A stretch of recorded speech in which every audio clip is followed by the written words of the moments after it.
It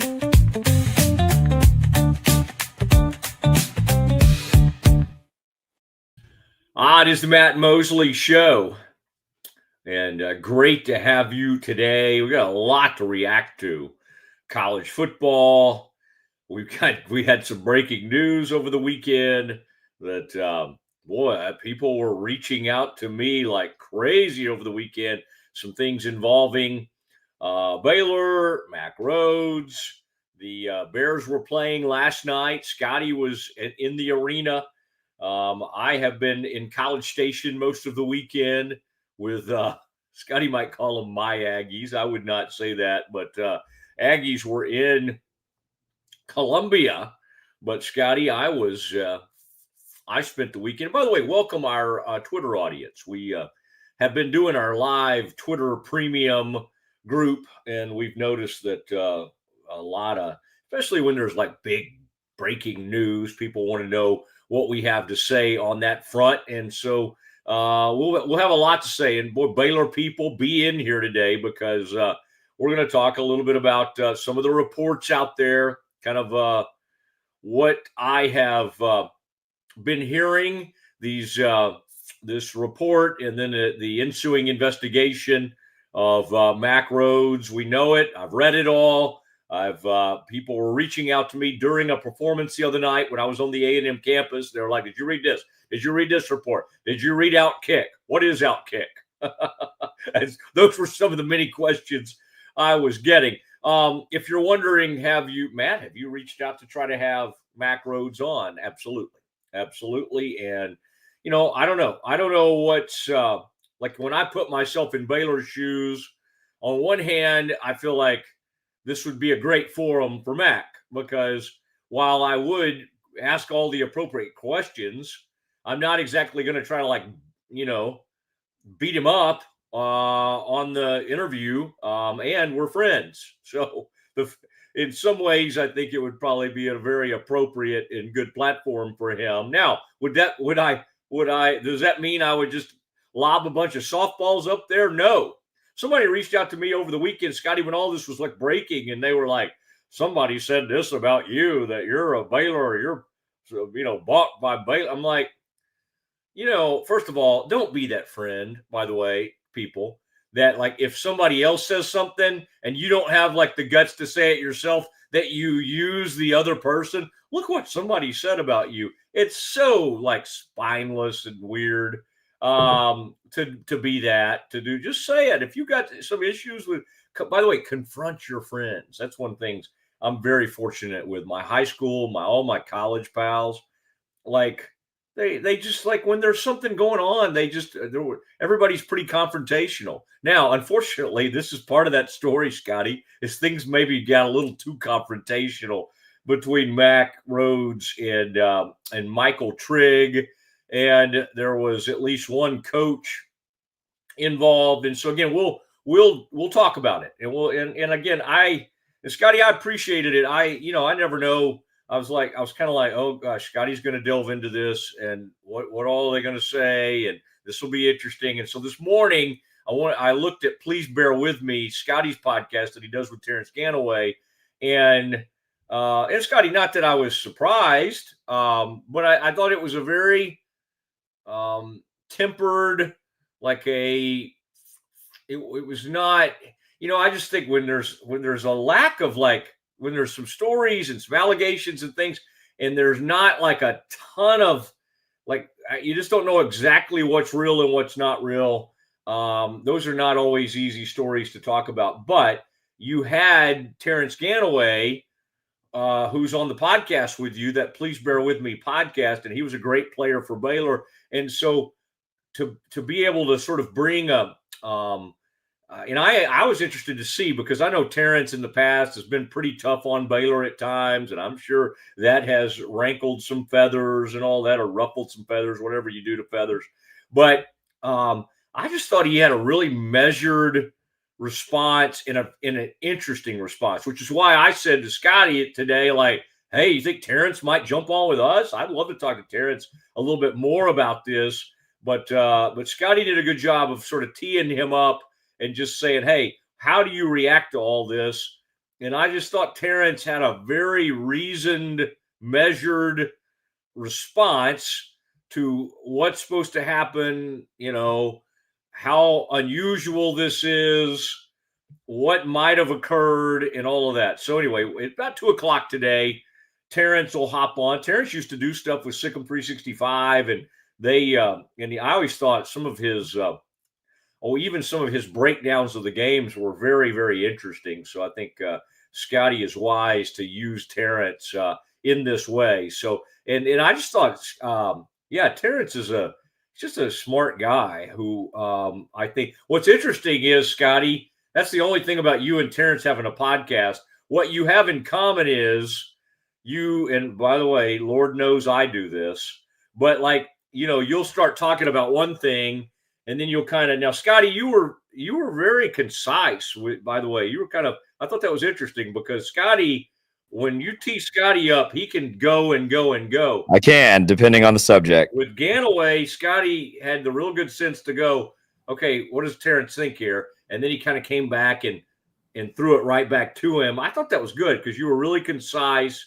And Thank you. What was funny with Terrence is that, and this is total Mosley-like, he had some really good stuff to say, and then by the end of it, he's like off on Dave Aranda, and there's a lot. But I say that just in joking, good-natured ribbing. But all the stuff he said about Aranda was really good too, and really kind of measured. And so I think Terrence has probably learned with media stuff that it's not always best to go scorched earth, although that sometimes is what sells and what grabs everybody's attention is like, oh, fire this guy, boom, boom, boom, boom, boom. But the more interesting stuff is like when you kind of think through it all and walk through all these different things. So anyway, I just, in watching that, Scotty, I thought y'all did a nice job, and that's kind of what made me want to be like, hey, let's get this man on. So Ganaway is going to hop on with us at around 2:00 today in some form or fashion. Terrence has a big-time job and has all kinds of commitments. So whether that's on camera, on the phone, we'll figure it out. But I did want to hear from him on this front. Now, and then Baylor played Washington last night. We had Scott on Friday. Scotty's done his report card. He was at the game last night. I love watching, I got to say, and again, I love being there. And all the conference games, I'll be at the Foster. I'll be there in the middle of it all, in the media section. I'll be after games asking Scott the questions and all that. But I will say, I enjoyed listening to Fran Fraschilla do the game last night because he, of course, has been at the practices and has all the inside info. And he's wise enough he probably doesn't want to share everything he knows, but he has gained a lot of more knowledge on this team than most of us probably have. And so I enjoyed getting to kind of listen to Fran call the game last night. Fran, right now, it's looking like Scotty will join us Thursday. So probably Thursday at 1:30 or 2:00. He said he could probably do tomorrow, but he said for certain Thursday. So I thought we would just zero in for once in my life, like actually try to set a date, stick to it. And so I think we'll have Fran. Although, Scotty, when it comes to booking guests, sometimes it's better to bird in the hand. Like if he says he could do it tomorrow, it's like grab him the soonest you can get him because we don't want to have him have time to wander off before Thursday. Now, the good news is that's why I can't take too many little pokes at him. Fran does watch the Mosley YouTube show, and he kind of sees what we're up to. So anyway, that's it'll be good to have Fran on and visit with him about the Bears. And Scotty, I got to say, and we'll do some Campus Confidential coming up. We got college. I mean, Scotty's Hoosiers. He is front running with this Indiana Hoosiers football team in a big way. And he's done a little bit of that with BYU too. BYU ran into a brick wall. I think some of our predictions, Scotty, came true over the weekend. I think one I got right, you missed on. I don't want to only bring those up. Was Mississippi State did run into trouble against Georgia. I did have Georgia covering that. I think you had Mississippi State covering. Mississippi State ran into some issues at home against the Bulldogs. But a couple things, Scotty, you did predict did come true. I'm trying to think what those were. We did think – I can't remember what we said on the A&M one. A&M went to Mizzou, and they did take care of business. And they not only covered, but they covered in a big way. And I think, Scotty, the reason we probably should not have doubted A&M at all, I did think this could be a trouble spot for A&M, is because Bo Pribula is out for the season for Missouri. And you never know how I'm sure that kid's talented, but you don't know how a freshman quarterback's going to perform in that environment. And playing in front of a big crowd at home against third-ranked A&M, they weren't ready. That kid wasn't ready for prime time. Zollers, I believe, is his name. And the Ags got the best of them. And Scotty, you and I were giving each other a hard time about Marcel Reed.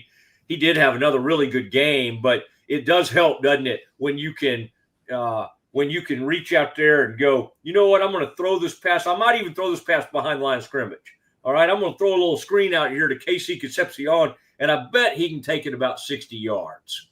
That guy is awesome.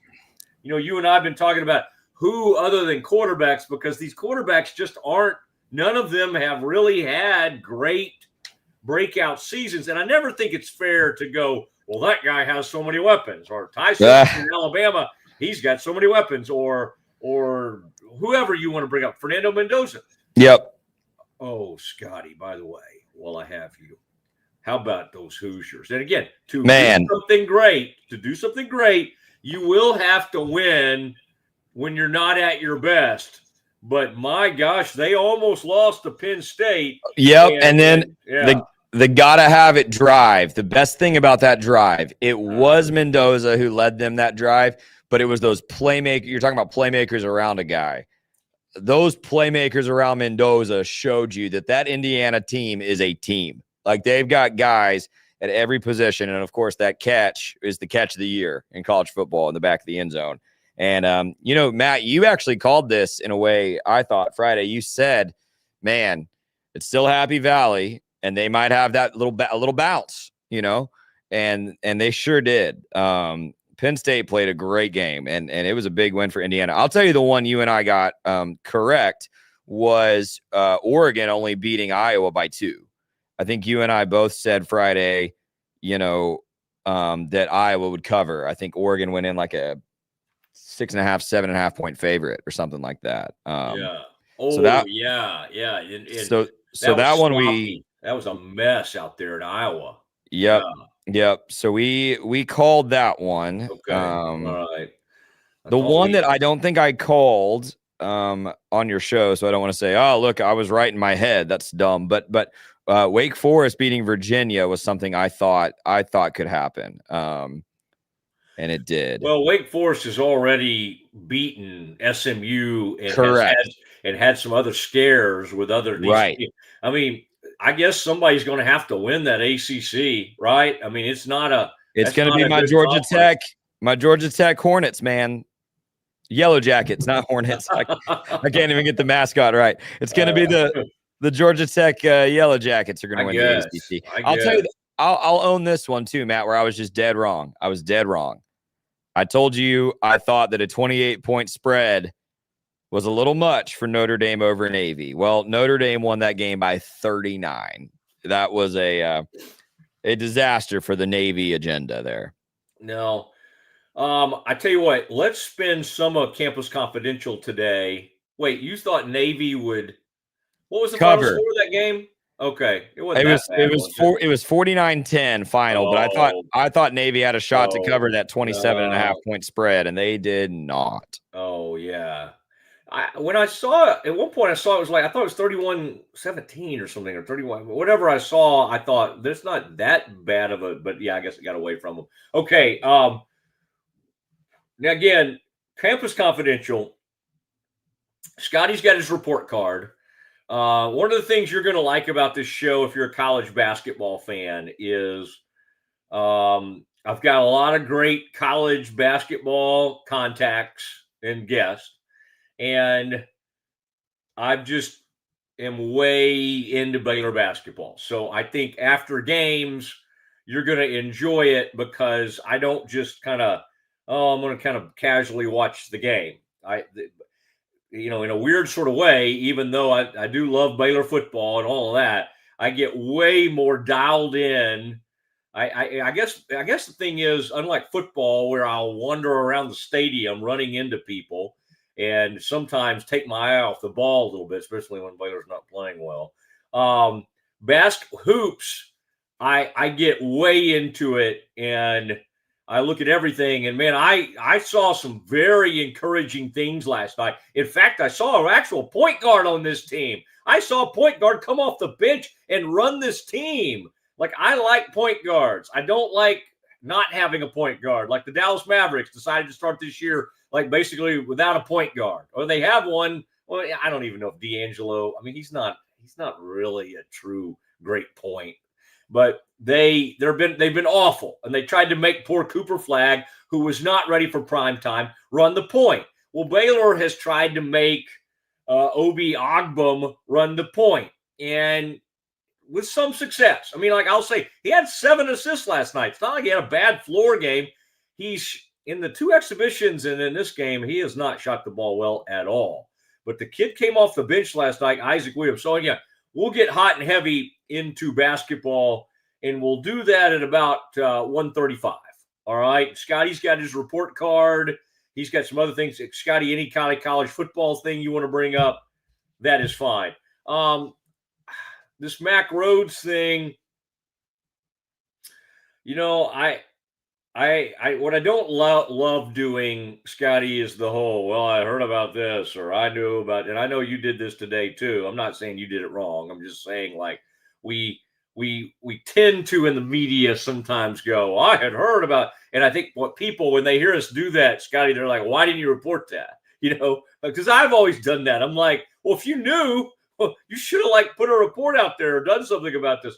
I have to say on this one, and the reason I'm bringing this up is because I think this speaks to Trigg in this story.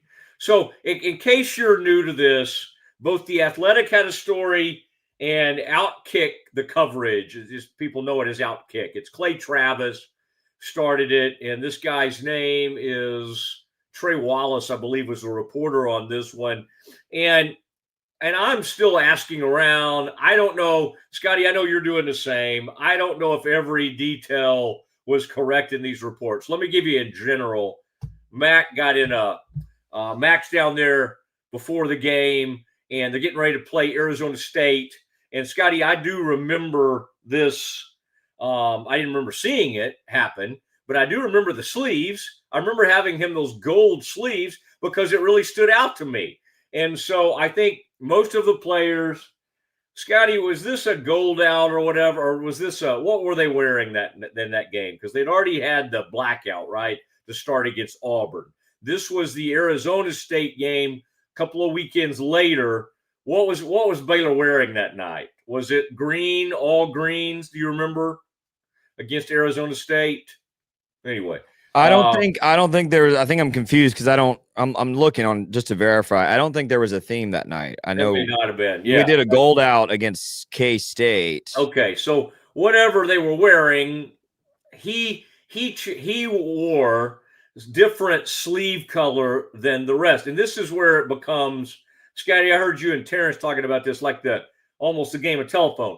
Because when I heard there had been some sort of confrontation, it was an NFL scout came up to me, and they were talking about the context of like how great Michael Trigg's doing and how he had been to these different schools and how there had been some maturity issues. And they had heard there was some form of confrontation between the athletic director, who would be Mac Rhodes, and Michael Trigg, and that Michael Trigg handled it differently than he would have handled it when he was at USC. And then I believe he was also at Ole Miss at one point. And so they were using the situation to praise him. Now, should I have then run out and written a report or tweeted hey, Michael Trigg handled an altercation with maybe, I don't know. I was more interested that Michael Trigg had handled something maturely. And by the way, I understand Mack Rhodes runs hot. Okay, he's been upset with me before, which is fine, by the way. I've had plenty of coaches come at me in press conferences. I had Sean Payton screaming at me one night on the phone years ago when he was a Cowboys assistant. So it's like, I'm used to this stuff. So I didn't, when I heard that Michael Trigg had some sort of confrontation with the AD at Baylor, I kind of thought, well, okay, interesting. But I didn't think it was that huge of a deal when I heard about it. I just remember my ears perked up and I thought, well, that's interesting. But I was more interested in the fact that apparently Trigg, the old Trigg, would have blown up.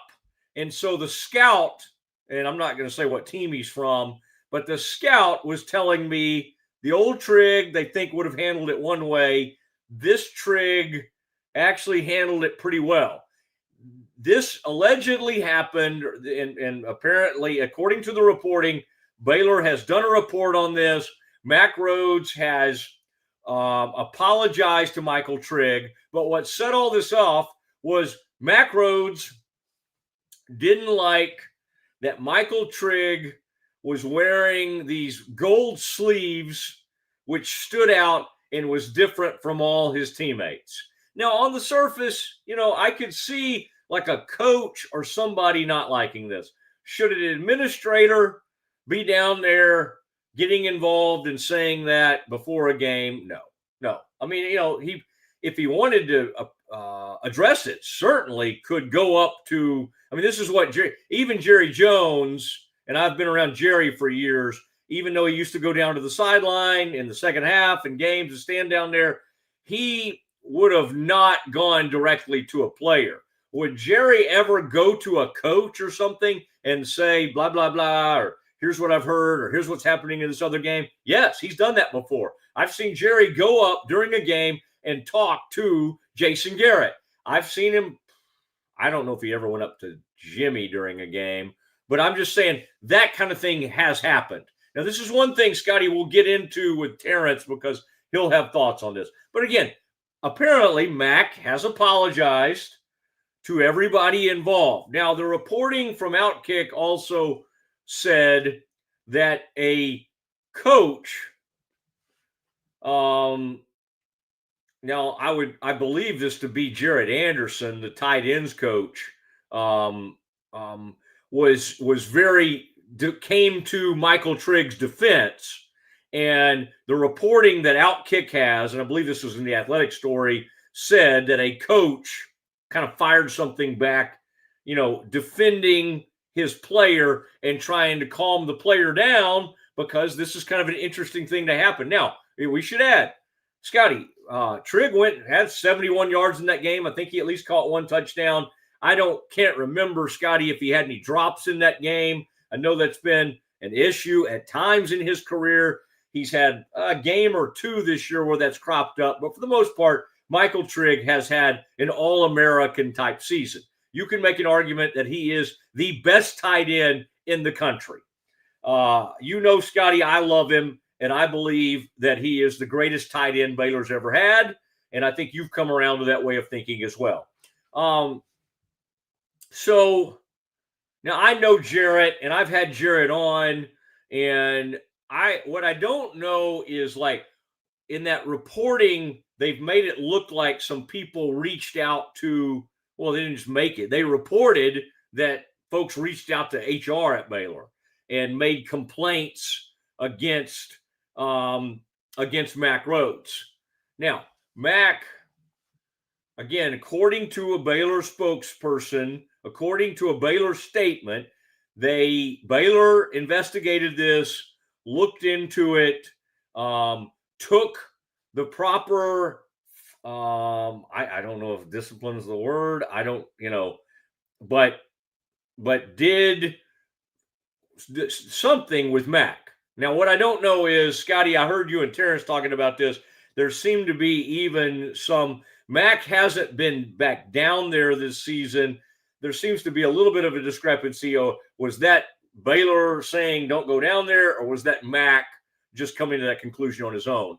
In listening to Terrence on your show, Scotty, Terrence seemed to indicate he believed Mac just kind of decided on his own, you know what, right now, let's let cooler heads prevail, and I'm not going to go down there. Now, all of this is even more complicated because Mac, of course, tomorrow evening will be on national TV talking about the latest rankings of the CFP. I thought, Mac, we played it for you the other day. I thought he did a nice job. I thought he had a really good grasp of all the stuff. I've heard people say, oh, Mac, I heard you say it, Scotty. Mac looks, I think you noticed how thin he looked or whatever. And my gosh, Scotty, I pray that somebody will look at me someday on camera and go, Mosley's looking kind of thin. I totally will. I don't think it'll happen, sadly, but I do think. But it's led people, I get it, okay, when somebody looks really thin. Now, you got a haircut. He looked pretty thin. I just think he's, works out a lot and is taking really good care of himself. So I don't think, fortunately, I don't think there's anything going on there. Again, Scotty, I pray that someday on these, and I want to, all our Twitter audience, you guys go sign up for our YouTube. And if somebody leaves a comment on there like Mosley's looking thinner, then we will get you 2 free sandwiches to Schmaltz's. I pray that someday somebody says that about me. But Mac, did he look a little tired? Did he look thinner than usual? Sure. But again, people get thin, people lose weight, people do whatever. So I think Mac's fine. But I do think it's interesting now to know that he's had some even more stress than, people wondering if he's going to fire Coach Aranda if they had lost to UCF. Well, they won, so obviously it looks like Aranda's going to get to maybe coach out the season. By the way, not everybody gets to do that, Scotty. Today, the New York Giants fired Brian Dable. They just threw him right overboard. They gave up another double-digit lead. Chicago Bears came back and beat him, and the guy's out. Okay, he's out with the New York Giants. We don't know what's going to happen in these last 3 games for the Bears. If the Bears went out like they did last year, I think you got to think about Dave Aranda coming back for another season. If they drop 2 out of 3 or they drop all 3, it's likely Baylor will be looking for another head coach. It's just weird that Mac's having to deal with. And again, just in case you're just joining us, I certainly would love Mac to come on and I would ask all these questions and I would say, hey, what's going on? What happened here? Do you feel like this has been dealt with? All the proper things. Now, the reason I brought up that national television show tomorrow night when he's talking about the CFP, and Scotty, y'all hit on it too. It was one of the first things that came to my mind was Reese Davis is going to ask him about why is this or why didn't A&M move up? And Mac angered a few A&M fans last week because he said the differentiator between A&M being third and not being first or second was defense. Well, it may be true, but some people think I just saw the comment. Thank you, whoever you are. Scotty, let's get this man. He's won. He wins this week's, and we still have to do our great Schmaltz. Yeah, we've missed a couple of these already. You do not need to. Yes, let's not.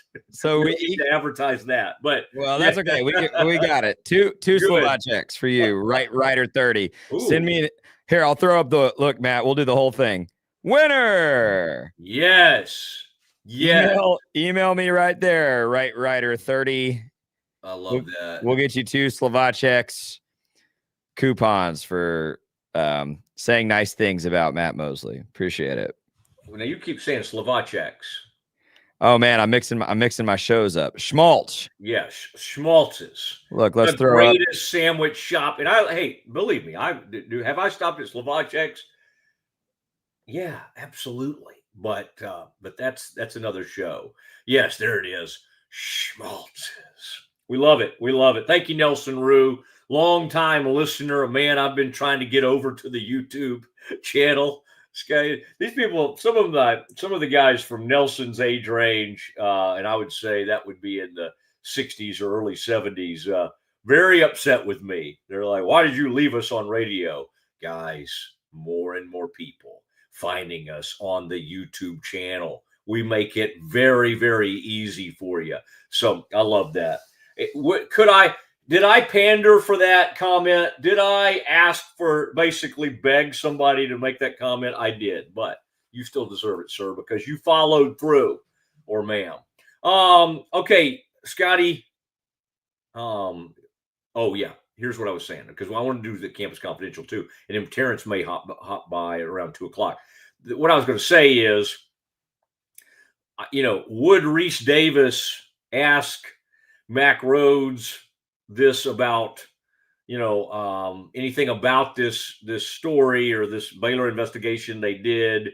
I don't think so. And I think Terrence, when you brought that up, Scotty, I think Terrence had the same opinion, that he didn't think it just, first of all, it's weird. Yeah, on one hand, it's not relevant.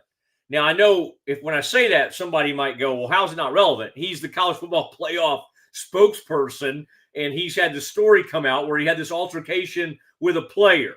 Well, from what I can tell, Baylor investigated it, has disciplined him or whatever they did to him, and everybody moved on from this weeks ago.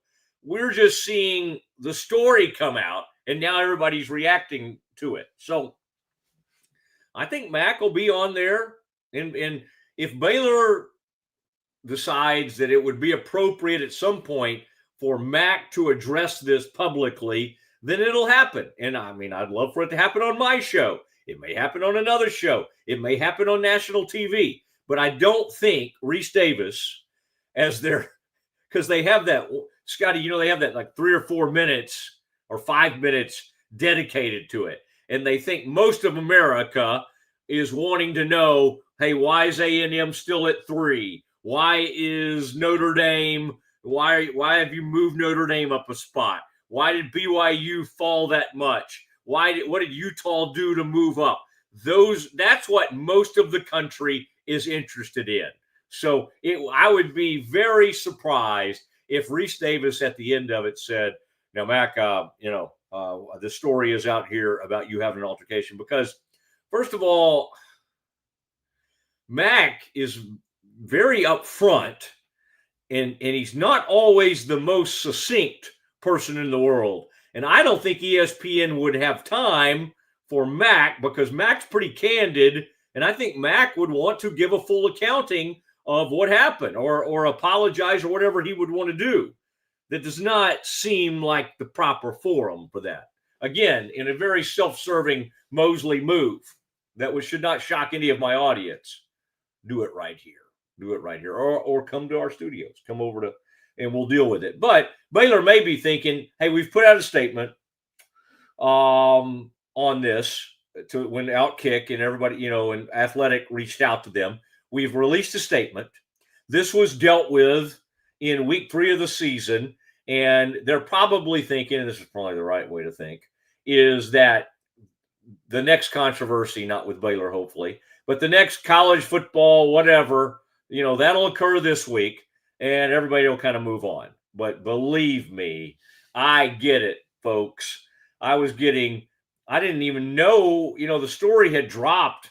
And by the time I walked out of a show that my daughter was in at Texas A&M, and this was called Songfest, and by Scotty, it was like 16 acts, and it was a long evening, and they do it with the fraternities or these organizations or whatever. Scotty, that's the one thing you would have liked about A&M that's different than Baylor. Baylor is like heavy Greek influence. Not that you have to go Greek or whatever, but there's a heavy A&M. These groups, none of those Greeks, not a single fraternity was involved in this thing. Now, there were sororities like the Tri-Delts and the Chi Omegas and the Pi Phis and the Kappas, but all these guys they were doing the acts with, Scotty, were like One Army, Old Ags, the engineering group, not a single Greek organization, which again, I'm a Baylor Bear through and through.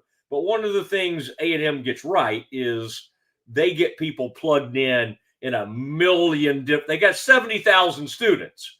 So the Greek life is fun and it's there, but it's not a big deal. And I would say that, and I was a part of the Greek life at Baylor, but we probably made too big a deal of it, is the flat out, honest truth.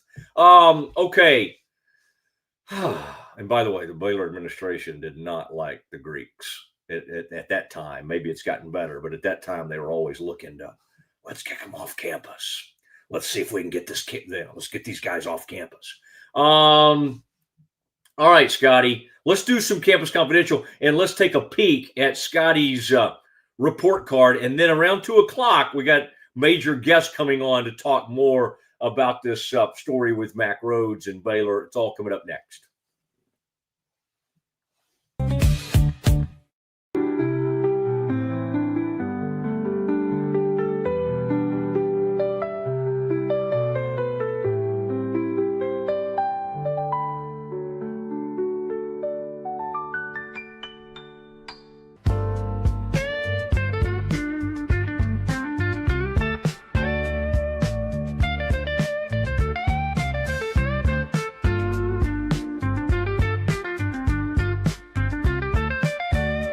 Introducing Muck-Off's classic pink bike cleaner, powered by revolutionary nanotechnology that breaks down dirt and grime on a microscopic level while protecting your bike's delicate finish. us.muc-off.com. At Open Goal USA, we're revolutionizing training for both soccer and lacrosse with our innovative portable rebounders. Perfect for players of all ages and skill levels. Visit OpenGoAAALusa.com and elevate your training today.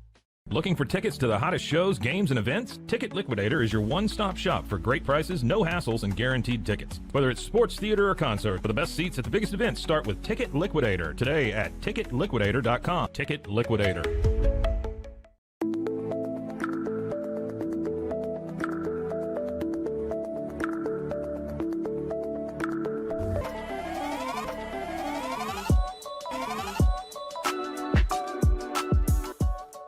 Send money abroad in just a few steps with Remitly. Sign up with your email, enter an amount, choose how your loved ones receive the money, enter your recipient's information, select a payment method, hit send, and relax. Download the Remitly app today.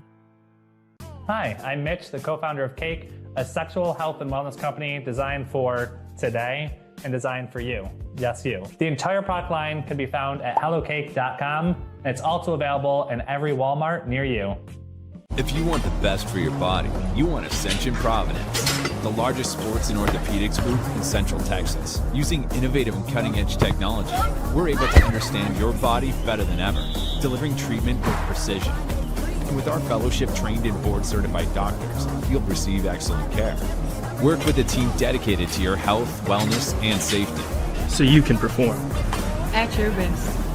Ascension Providence, caring for Texas families for over 120 years. Drive in the fall at Allen Samuels Dodge Chrysler Jeep Ram in Waco. Huge savings and the best selection in Central Texas. From powerful Ram trucks, Motor Trend's Truck of the Year, to adventure-ready Jeeps and stylish new Dodges, we've got the right ride for you. Upgrading, downsizing, or buying your very first vehicle, Allen Samuels has you covered with friendly service and deals that make driving fun. Don't miss the Drive in the Fall event, only at Allen Samuels. Come by, let's be friends. When Central National Bank decided to partner with Baylor women's basketball, we didn't know exactly what that partnership would look like. What brings you into the bank today? For the last couple of months, I've been noticing a charge on my account, and I would like to block it. I see. So you have a charge? Yes. And you'd like to block it? Yes.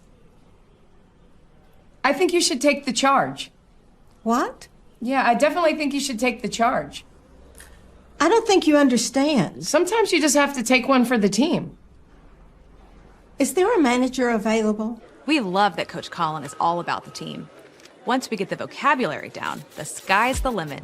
Central National Bank, proud partner of Baylor Athletics and Baylor women's basketball. I have Mack Rhoades, director of Baylor Athletics, on the phone. Mack, can you tell Peggy why she should take the charge? Of course she should take the charge. Wait, are you at the bank again? And who is Peggy?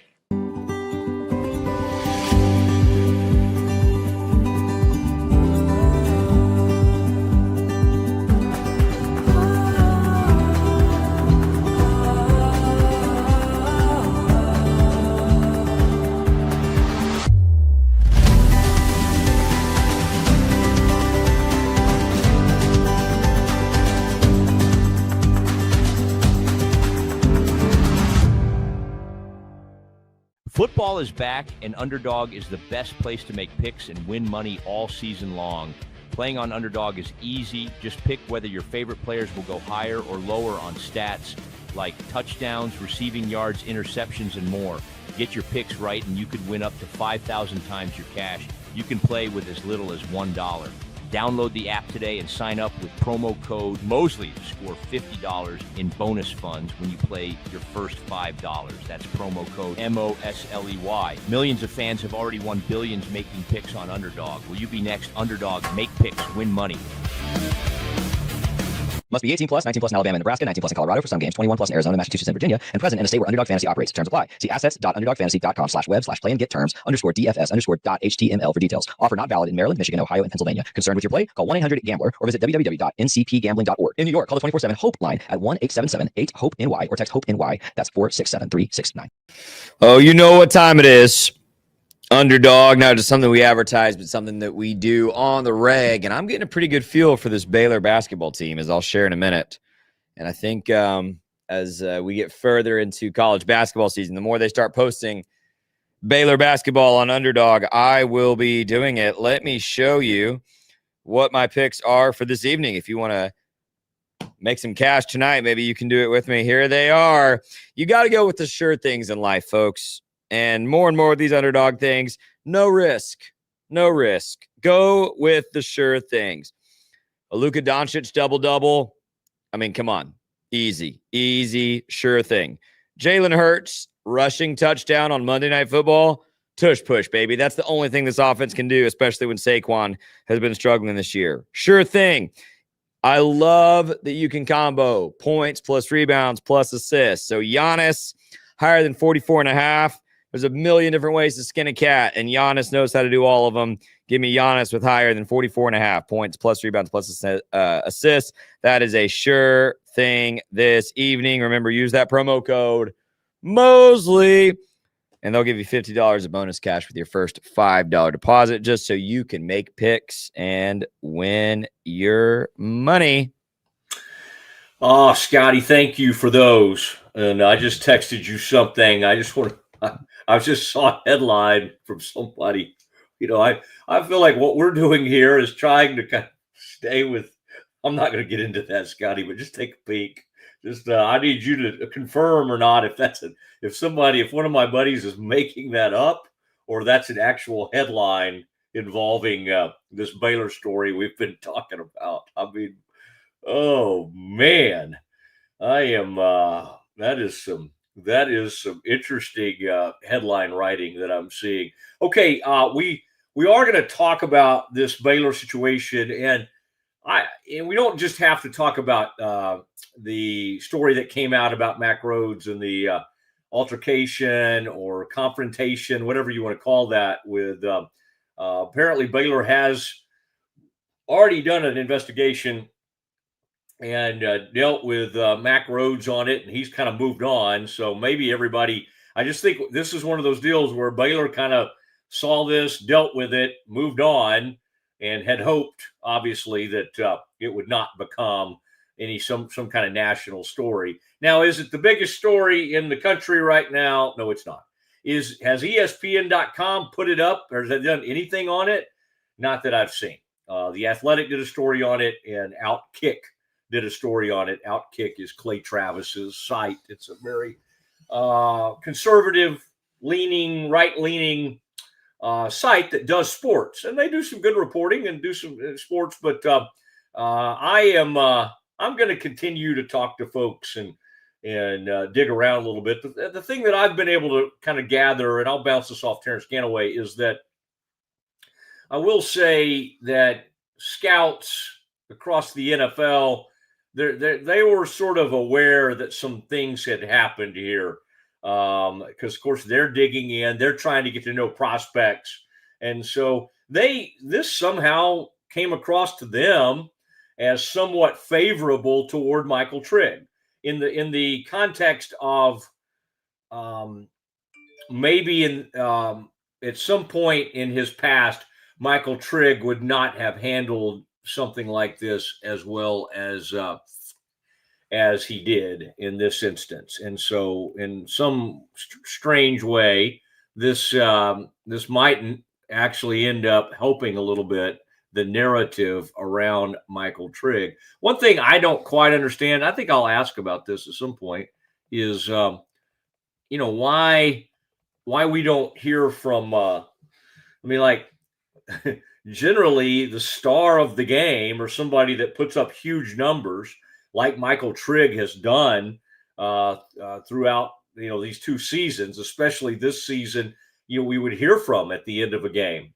And I don't think it's the PR people like, oh, we can't let him talk. I mean, Michael Trigg, by all accounts, is turned into a better leader. He's a very emotional player, but he's a great player. He's arguably the best player on the team. I mean, you might want to say Sawyer, but after that, I'd say Michael Trigg's the best player on the team. So why do we never hear from him after games? Well, the truth is, I don't think any of those decisions are made without the approval of Dave Aranda. And for whatever reason, I don't think Dave Aranda wants Michael Trigg at the podium. So I'd love to hear from him after a game. He's too good not to. But again, I don't make a huge deal out of that because it's not a huge deal. It's just that he's so great that I'd like to hear from him at some point. Scotty, after we talk to Terrence, I do want you to save your report card because I want to see that. But let's you and I talk a little bit about last night. As we'll do, I'll tell you what we'll do because Scotty, is Terrence? We still thinking we might get Terrence at 2? Is that still what we're thinking right now? Yes, sir. Okay, great. All right, so we'll clear out here in a second, and so Terrence, we'll get ready for Terrence. I just want to say about last night, good crowd. The students are really loving Baylor basketball and showing up, and they know they can make an impact. They were fun. That whole student section was completely sold out. And so great job. Whatever age you are, whatever age of students. I bet in a place that holds whatever 7,500, I bet you had 2,000 or 3,000 students because you got behind the basket. You have all the students down there behind the opposing coaches and then you have some behind the Baylor bench. I guess you have some players' parents and some things like that. But it's great. It's great to have the students down there close. And then the rest of the deal was, I think it was described as a near sellout. I mean, you'd like to be able to sell out when you have a good non-conference game, but it is very early in the season. It's a Sunday night. I get it. It may not have been just packed to the gills, but it seemed like a loud crowd, an excited crowd. And Scotty, I like the fact that so many players scored. You got an impact from a lot. I do think, and he got in foul trouble last night, and that's what hurt his scoring. Cam Carr has the athleticism and the three-point shot. He really could score 20 a game. I think he only ended up with 16 in that game last night. They have, I would say, the guys that can flat out go off are Tunde and Cam. In any given game, both of them are capable of scoring 20 to 30 points. Relatively easy, but especially Carr is a smooth dude from 3, and he can offensive rebound, and he's good. He can score in traffic. There was a moment last night where he tried to dunk on the whole building. Now, he ends up, did they call a foul? I can't remember. I don't think they called a foul on that one. It was unbelievable what he tried to do, though. He tried an audacious dunk. And but last night, the thing, Scotty, I was most encouraged about was Caden Powell off the bench, looking like a legit starting center kind of guy, 6'9", 6'10", blocking shots, rim running, like just kind of. I love the way that guy played last night, like a true post presence. Like I didn't exactly know what to expect from him, and then after the game, hearing from him, you could tell he spent some time on the Rice campus. This is 1 and Midway, Scotty. And I know Scotty went to China Spring, and I'm sure China Spring thinks, hey, we got just as good of grades as Midway. But, boy, Midway, they produce some very, very smart kids as well. And this guy sounded highly, highly intelligent. I've had him on the show, but, man, he played well. And then Ike Williams, I call him Ike. His name's Isaac. He came in from, like, Corpus Christi,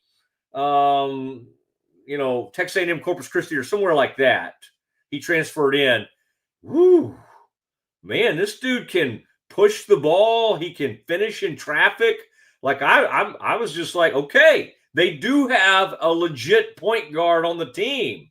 Like that guy can make it go. So, and both those guys combined for 24 points last night off the bench. I'm just feeling much more encouraged.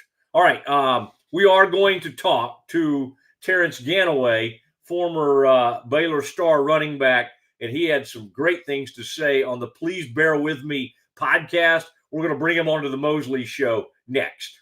If you want the best for your body, you want Ascension Providence, the largest sports and orthopedics group in Central Texas. Using innovative and cutting-edge technology, we're able to understand your body better than ever, delivering treatment with precision. And with our fellowship-trained and board-certified doctors, you'll receive excellent care. Work with a team dedicated to your health, wellness, and safety. So you can perform at your best. Ascension Providence, caring for Texas families for over 120 years. Streamline event and appointment booking with Amelia's sleek, modern, and fully customizable booking forms. WPAmelia.com. That's WPAMELIA.com. Amelia. Nalgene Outdoor has been your trusted companion, fueling adventures and helping protect the planet. We're committed to reducing waste, improving access to clean water, and providing simple, safe, and sustainable products for you and your family. NALGENE.com. A house is a property, but we live in homes. Home sweet home. Home's where the heart is. We aim to deliver the best home buying and selling experience so you can spend less time real estating and more time living. WhyPersonalLoans.com. Request a loan anytime. Our partners can offer loans up to $35,000 with varying rates and terms. Review your loan offer with no obligation and decide what works for you. Visit PersonalLoans.com today. This is what $500,000 in a duffel bag looks like. Actually not real. That's because it's actually prop money. It looks realistic from a distance, but up close you can see it says for motion picture purposes. Visit PropMoney.com today to get your money seen or money shot right with Prop Money Inc. With San, owning iconic furniture no longer requires paying a premium. With over 15,000 satisfied customers worldwide, we've proven that high-quality furniture doesn't have to come with a high price tag. Explore our collection today at san.com. The U-Like Air 3, launched in 2023, ushers in a new era of sapphire ice cooling technology, offering nearly painless hair reduction in just 3 weeks. That's ULIKE.com. U-Like. VivoSun's mission is to empower growers with stylish and effective products, making indoor growing accessible and enjoyable for everyone. Visit VivoSun.com today and get started making growing plants and vegetables easy and automatic.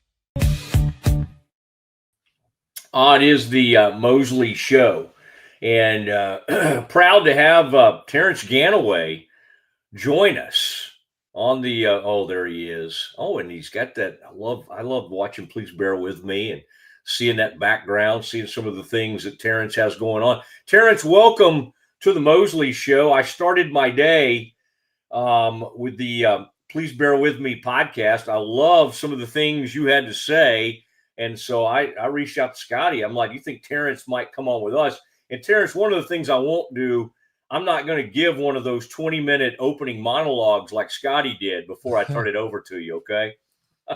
No, Scotty is he's always great to go with, but he does all of the work, production side, so I let him run with it. But Matt, it's great to be on the show with you. How are you today?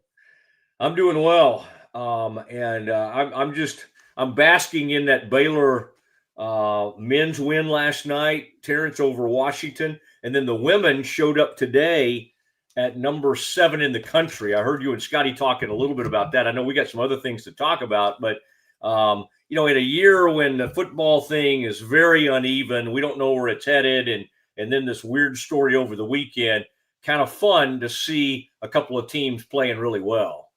I mean, both playing at a really high level right now, Matt. And when you think about what the girls did in Paris a week ago, today actually, they were playing around this. They probably just finished.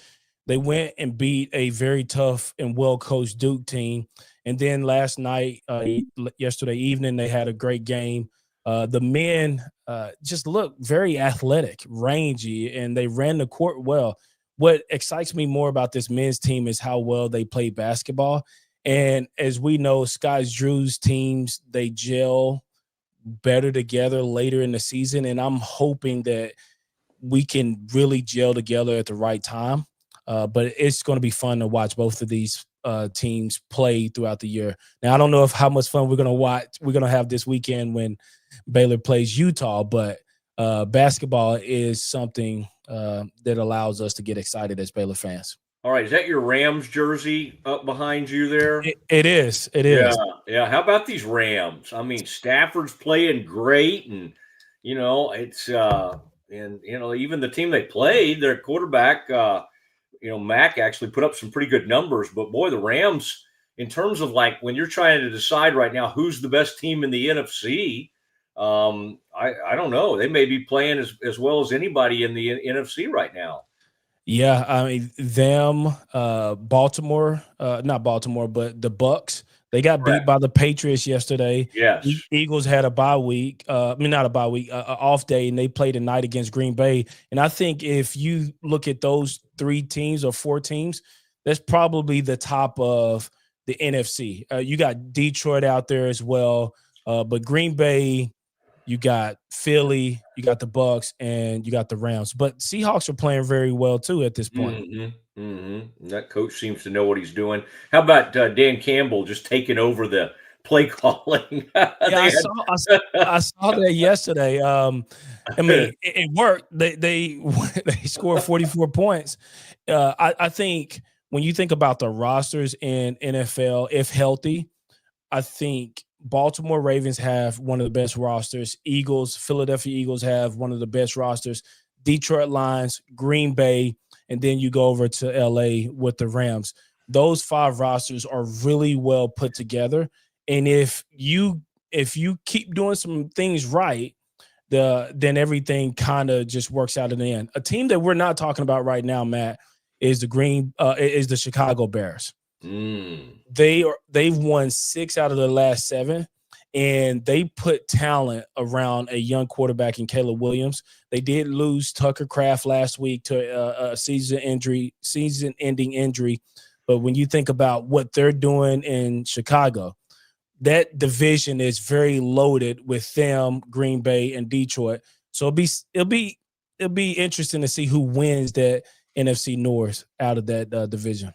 All right, Terrence Ganaway, please bear with me podcast with Scotty Swingler. And really, I thought y'all did a very nice job today on a lot of fronts. This Mac Road story is just a strange one. Terrence, you have played at a couple of different schools. I would imagine you didn't have that much interaction with like Ian McCall, was probably not down there on the sideline that often, and he was a little more of a soft-spoken, in the background kind of guy at Baylor. Mac is, what's interesting is one of the things we kind of like about Mac is that he's very hands-on and he does run a little hot, but this was a strange one to hear about. And we'd heard rumblings about this. First of all, Terrence, I'm sort of glad that it didn't escalate into anything more than it did. I think Baylor kind of thinks, well, we handled this, we investigated this, and then, of course, weeks later, these reports come out.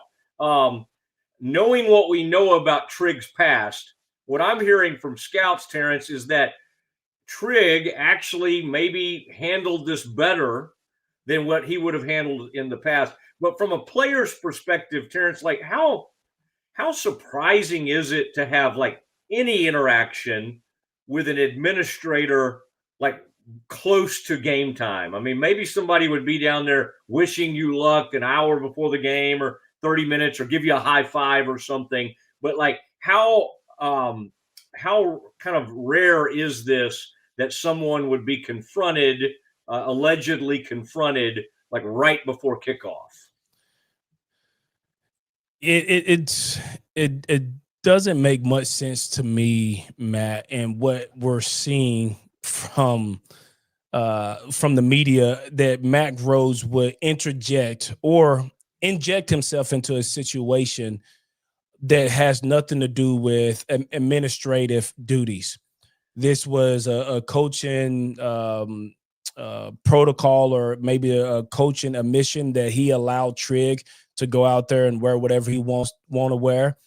But for an AD to say anything to a player, a head coach, or any of the football coaches, the staff, during a game, other than let's go close it out, let's go win, hey, go all in, like other than encourage them and let them know that you have their back, is highly inappropriate. Is it a fireable offense? I do not think so whatsoever.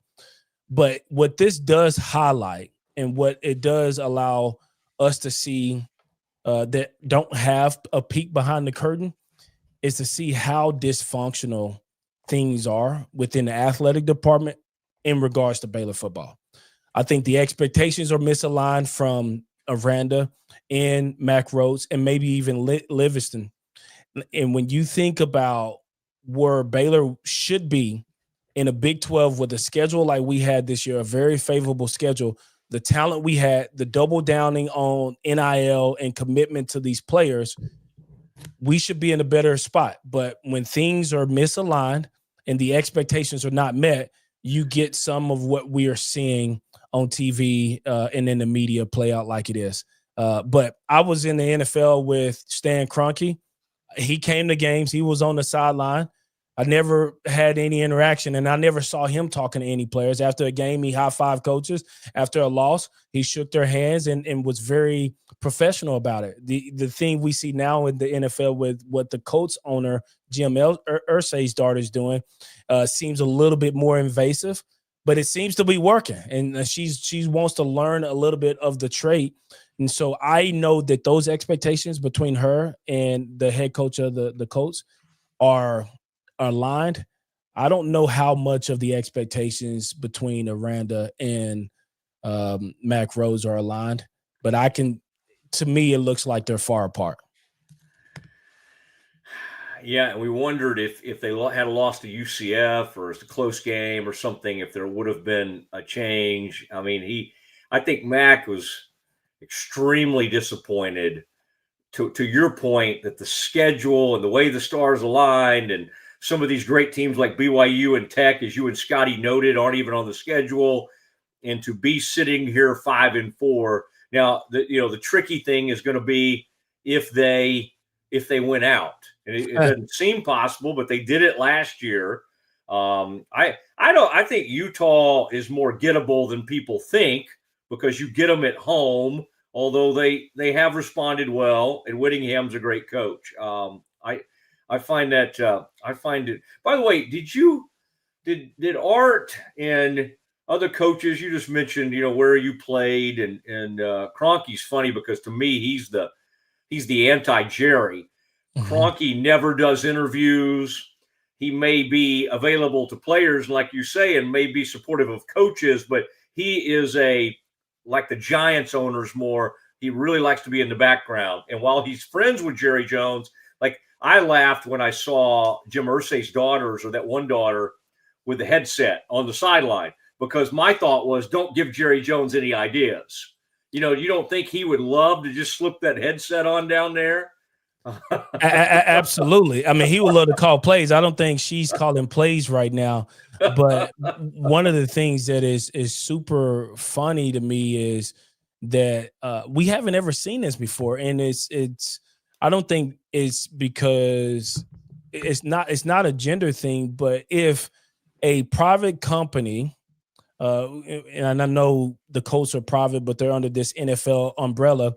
But a privately owned company, if you hire a new CEO, the owner of that company does do a lot of investigative work to try to figure out if you're going to right the ship and if you're not. And they want to know within, weeks, honestly, months, definitely within quarters, as financial earnings and things come out, if you're doing exactly what you need to do to be successful. And so I don't, from a business sense, I don't mind what she's doing. I just hope that it's not a distraction to the rest of the team and the players.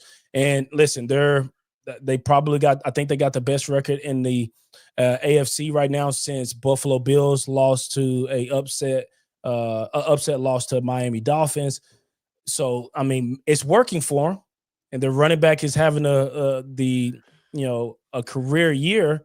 So why change it now? But if Jerry Jones does it and they start winning, then we will never hear the end of, get rid of Jerry. Jerry, don't give Jerry any of these ideas. You brought up a good point, though, CEOs and getting your hands dirty and move. Like, I think what we should remind people of, this is not new for Mac to be down on the sideline. They played at Texas State a few years ago, and for some reason, Texas State had the tiniest press box ever. And so I had a pass to go on the sideline.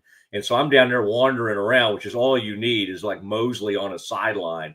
But I did see Mac, and so in one respect, you do have the right when you run an organization and you're deciding kind of where you want. He may try to observe some things, but we would be wrong to suggest this is a new thing with him being down there. I think in the past, he waited, kind of like Jerry used to do. He would wait maybe till the second half, or maybe he was down there because he had to give a presentation or hand something off. This happened allegedly right before a game, and it is. Yeah, I would never. Yeah. I would. Sorry to interrupt you, Matt, but I agree. Ian McCall was on the sideline during games.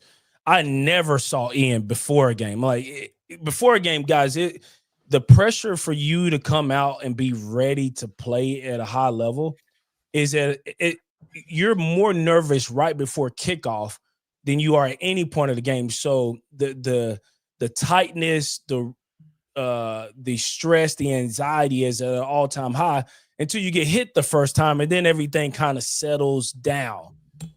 So if I don't know when this happened, but I'm just learning this, and that's why I jumped in to say something.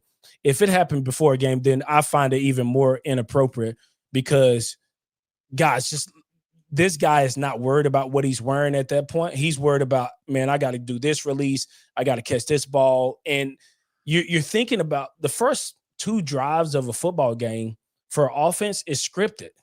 So you already know the first play of the game, no matter what defense they come out in, you know the first play of the game. And so to sidetrack an athlete in that regard and talk about something other than, hey, you're going to have a big game today, son, is wildly inappropriate. If it happened later in the game and, some situations, circumstances, it's still inappropriate there, Matt, but I think it's more egregious that it happened before a game, if it did happen at all. Okay. And obviously the dad has some quotes in this story, and we've all kind of heard that Terrence, you've played with teammates who have parents that are like heavily involved, and you know them, and you probably were friends with some of your teammates' parents and things like that over the years. That's an interesting situation because I think one of the reasons Trig's been at different stops is I think there's a father involved that's very heavily involved. And again, I think a lot of times parents are trying to do what they think is best and advocate for their kid. Sometimes that backfires and becomes an issue. It just seems like everything was going well for Trig in his career and all. And so you just kind of hate that something controversial like this would, I guess I would just say the good thing is the scouts I've talked to, Terrence, is that they almost view this as a positive for Michael Trigg, like that he did not. It could have been a bigger blow up. So I guess what I'm hoping is this does not sort of negatively impact how he's looked at by scouts. But as you know, Terrence, having played in the NFL, and then also having had teammates that have like hugely involved parents, the scouts are looking at all that. They want to know, okay, how much are mom and dad involved? How much of this? I mean, it's a very involved process. And so to me, that's another layer of this. The scouts will dig in and go, okay, how did Michael handle this? Yeah, I think so as well. And by all accounts, I think you are right that the maturity was shown in this event. However, it should have never taken place, right? And yeah, I have friends, I have teammates. You know, Robert Griffin, his parents, his dad was at a lot of the practice. I think the difference between Robert Griffin and Michael Trigg is the level. I haven't seen big practice. I've only watched game film. I've only watched him play. I think the very difference between Robert Griffin and Michael Trigg was Robert was one of the hardest working, if not the hardest working guy on our team. So whether his dad ever said anything, I think he was more there in support. Maybe he had conversation with Art Browse and Philip Montgomery at the time, who was the offensive coordinator. Maybe they had conversations, but Robert outworked everyone and he competed at a high level. And he played injured. He played bruised, and he fought back from some season-ending injuries to get to where he was to win the Heisman. When I watch Michael Trigg play, I think the biggest knock on his game is going to be, is he an every down player? When you look at him, he'll go out there and make the most challenging contested plays that you'll see in any game on the weekend, including NFL. But then you'll see him when it's a necessary third and short or fourth and short, and he jogs out of a route on a quick out. Where's the level of intensity there? And you know, we got to punt or kick a field goal that drive. When a scout watches film, they don't watch a highlight. Trigg's highlight will get him top 5 in the NFL draft. There's no doubt about it. I bet you scouts, owners, GMs, head coaches feel that way. If they have an opportunity to take a tight end as talented as Trigg, he could be a top 5 draft pick. He's a mismatch problem for a lot of people. But when you turn on the film and it's a 2nd and 10 where he knows he's not getting the ball, what is he doing there? Mm-hmm. And that's where you see people drop from top 10 picks to mid-round picks and sometimes even out of the draft. Yeah. Although I did laugh. I heard your former coach and great friend Art Browse the other day, and I was reminded of like him in some routes. You remember that he would tell the receivers, just y'all just stand over there. Yeah. So certain offenses obviously do it differently, but I know what you're saying. And I think part of the emergence, part of his maturity has been, okay, this guy makes all the superstar plays, but can he block when he's not called upon? Can he? And he's become not great, but better at that. And so I would think these coaches should deserve some credit, and especially Jared Anderson, his position coach, who used to be on Gary Patterson's staff, for how far he's come. So, and I don't know. I think this, to me, now, one thing I'll say, if they win these last 3 games or something, like you could make an argument. Yeah. You could make an argument though, like that somehow Mac, this is where I could like make an argument on behalf of Mac, maybe like caused the coaches to get mad at him, or like bonded the team together. They got so mad at Mac that maybe but again, this happened several weeks ago. So this whole thing is kind of odd, kind of an odd thing and kind of awkward to deal with. And as you and Scotty were talking, I agreed with you, Terrence, that Mac needs to be prepared in case out of the blue he gets asked something, but it doesn't seem like it would be appropriate for Reese Davis after the rest of the country's wondering, where's Notre Dame going to be? Why is Notre Dame here? Why is Utah where they are? They want to hear Mac Rhodes talk about their different teams, and it seems like this is a story that maybe hopefully will sort of blow over. But to your point, the whole put your hands on somebody kind of thing, like, I don't know. You don't do that to grown men. No, and I mean, it's fortunate it did not. If you do that, and I heard you talking about what you tell your kids, and I thought that was, I'm like, okay, I like that. I like that advice. But if that happens, okay, you can go do that to somebody, but you better be ready for what happens next, what comes next. So, yeah.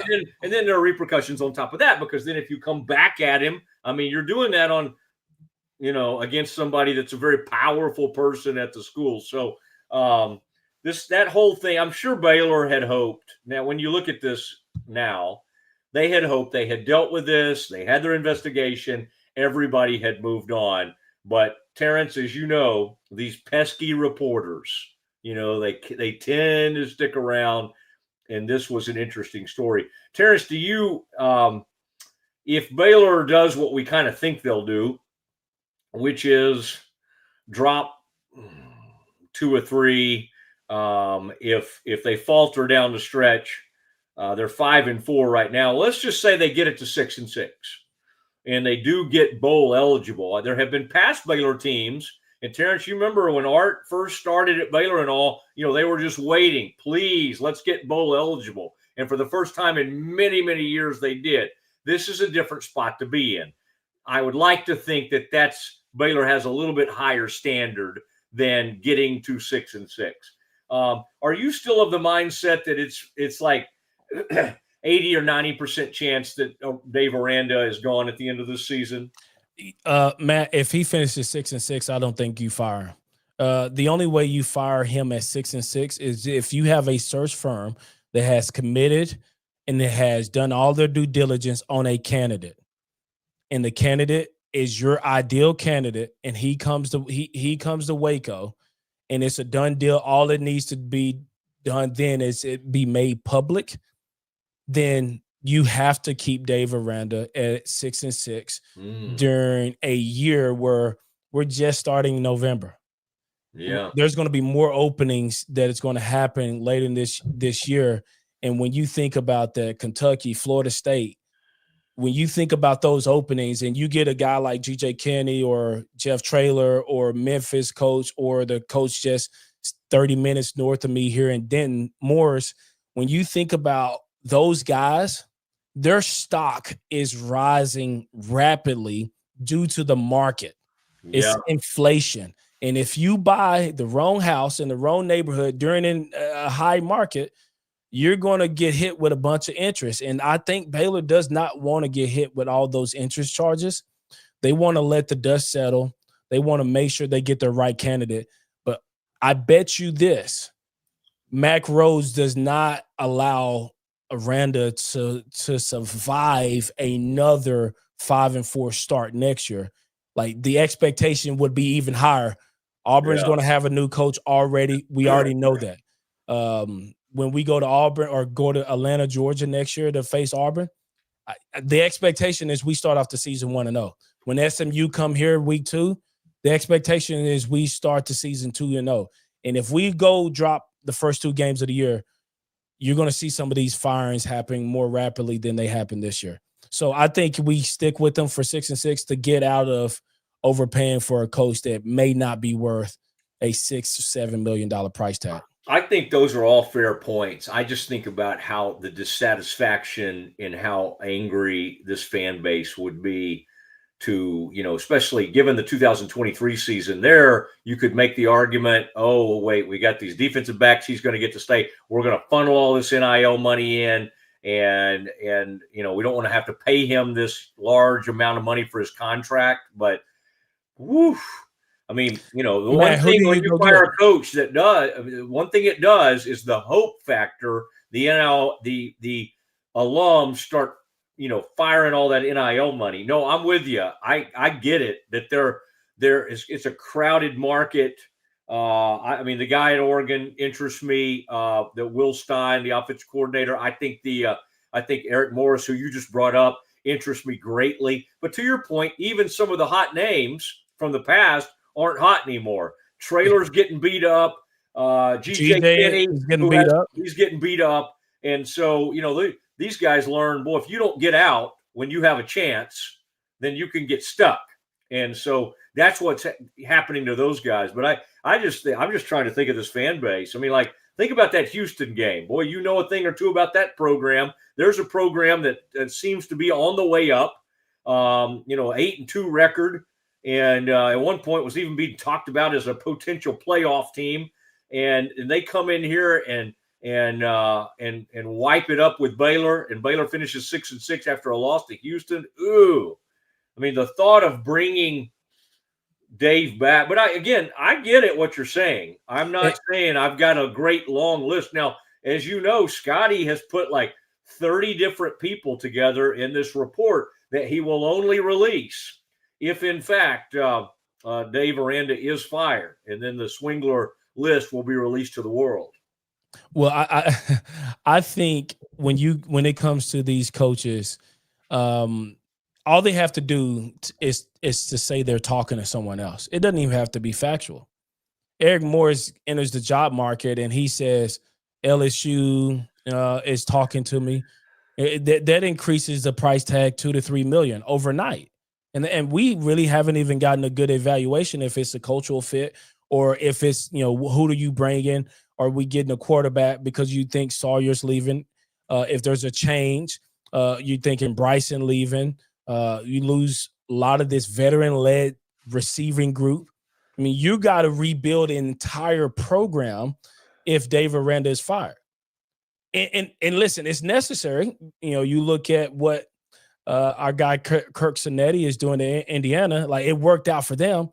I think moving forward, and I think I've told Scotty and our group of friends that we chat with all the time, is if you want to build a program that will last, you have to get the culture right.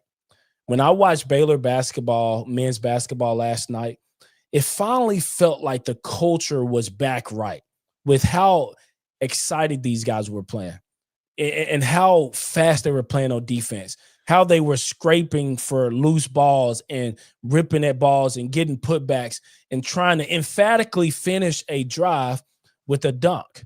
When you think of the culture that is around Baylor football, it's super dysfunctional. And if you are, what I mentioned last night on our podcast is, if you are a new coach coming in, how much leeway do you get if Mac Rhodes is on a short leash? Oh, and that right there is interesting. Like, I want to believe this is just a weird story that Max apologized and this thing moves on. But the dissatisfaction with bringing Dave back in light of what happened here with Mac, and it would be, we just watched a governor just take down an AD within like 2 or 3 days. Yeah. Now, fortunately, Baylor's a private school, and literally this governor and the lieutenant governor have so little knowledge of football, they wouldn't know who to fire. But it's what your point is a great one. How safe are all these people moving forward? To which I would answer, I mean, Mac signed a 10-year extension at a large amount of money for an AD, only within the last, 2 years or 2.5 years or whatever it is. So it's going to be, that would be if you start firing people around here, you would have a ton of money to pay out.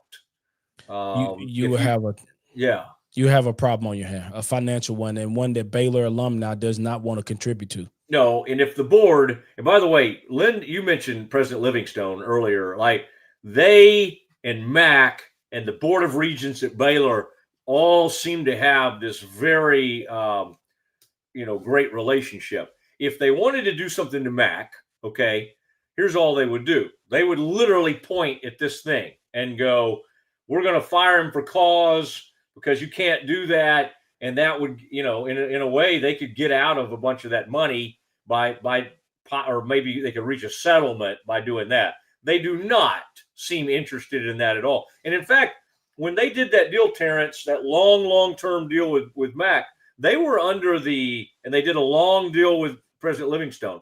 they were under whether this is true or not, they thought that at any minute somebody would come after those folks.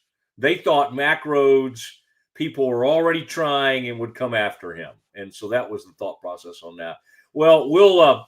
By the way, last thing, Terrence, I heard Scotty mention please bear with me, that Mack, he was kind of talking about how Mack seemed pretty tired and how thin Mack looked. And I told him, I pray that someday somebody turns on my show and goes, Mosley's looking kind of thin. I would do anything for that. And yeah.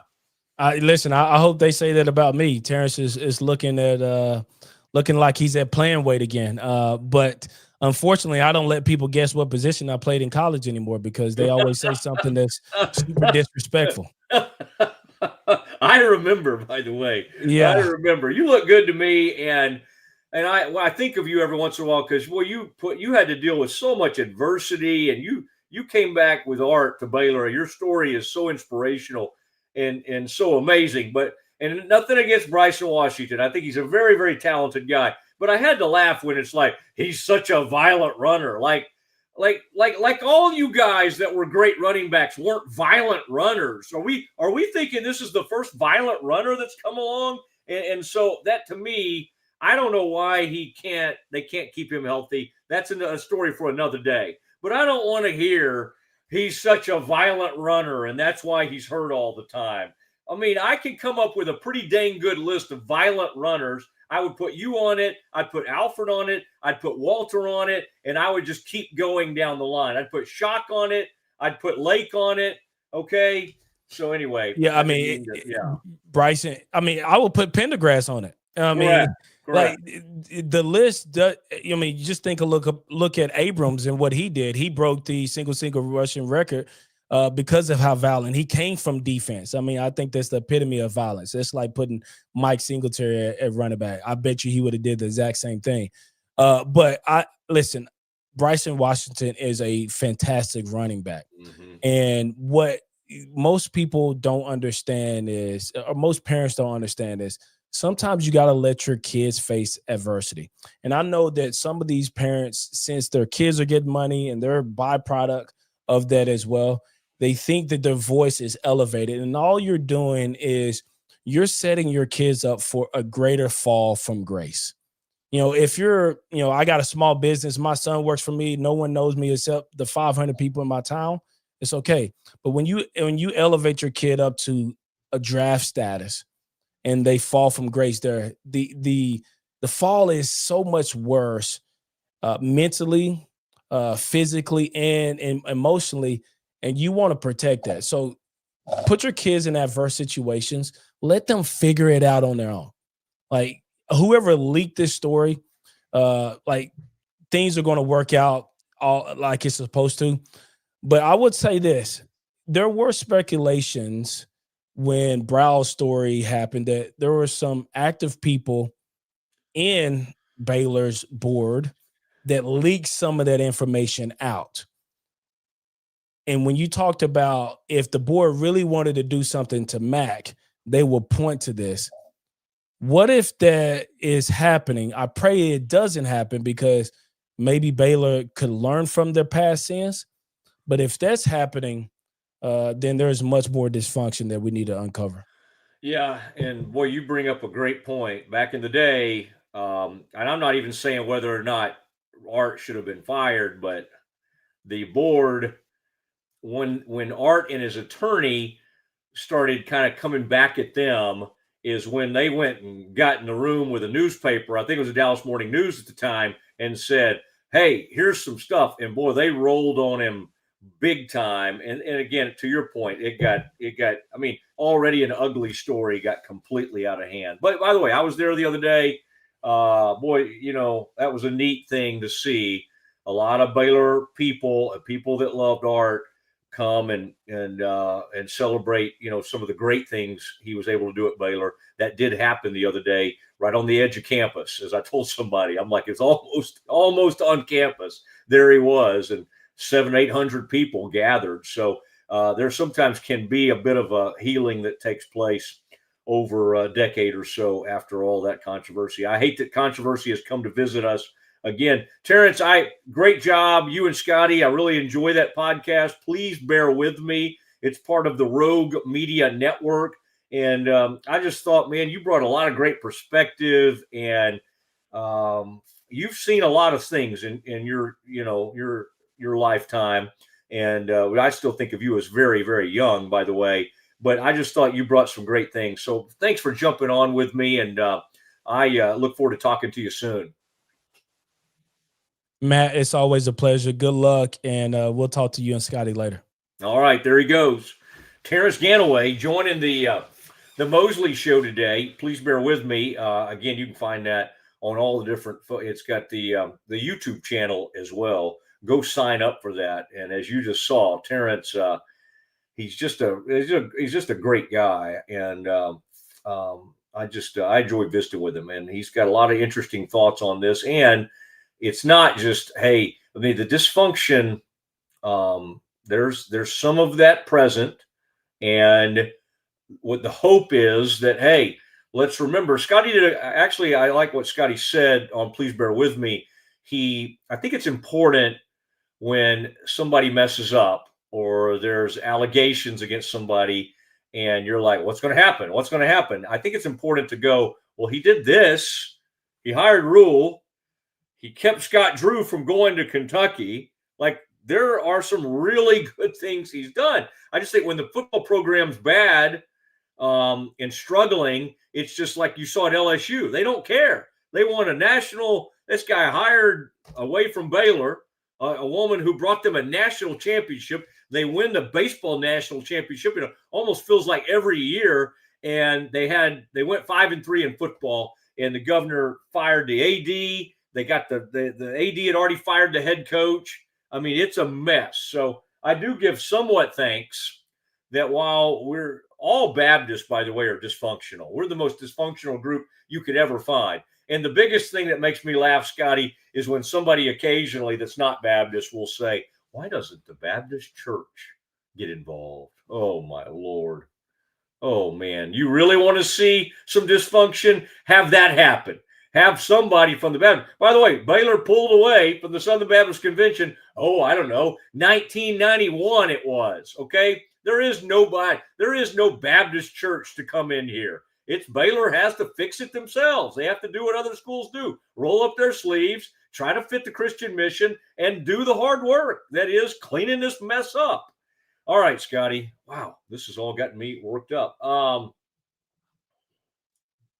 Baptist, the Baptist church. Yeah, let's get the Baptist involved. Let's let the moderates and the fundamentalists all come together and really work on this situation. I'm sure they can get to the bottom of it. All right, Scotty, we're going to continue, and I do want to get back into this Baylor basketball last night, and we had a firing in the NFL, and then, man, we've got some potentially breaking Dallas Mavericks news. All of it next. If you want the best for your body, you want Ascension Providence, the largest sports and orthopedics group in Central Texas. Using innovative and cutting-edge technology, we're able to understand your body better than ever, delivering treatment with precision. And with our fellowship-trained and board-certified doctors, you'll receive excellent care. Work with a team dedicated to your health, wellness, and safety. So you can perform at your best.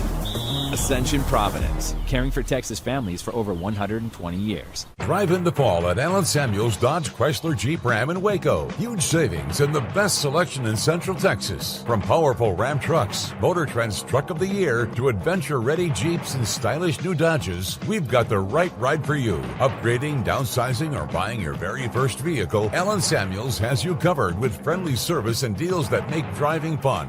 Don't miss the Drive in the Fall event, only at Allen Samuels. Come by, let's be friends. When Central National Bank decided to partner with Baylor women's basketball, we didn't know exactly what that partnership would look like. What brings you into the bank today? For the last couple of months, I've been noticing a charge on my account, and I would like to block it. I see. So you have a charge? Yes. And you'd like to block it?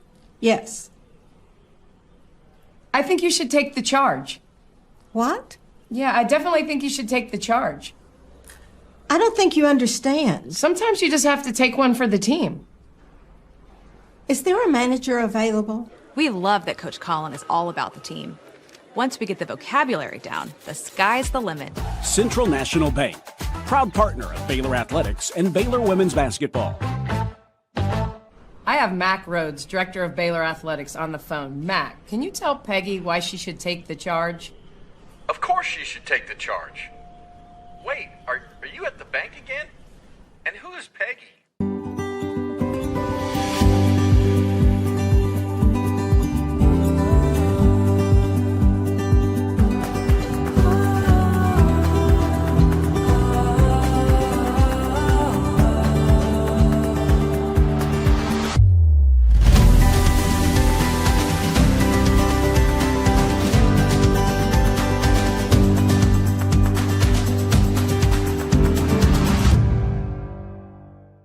Football is back, and Underdog is the best place to make picks and win money all season long.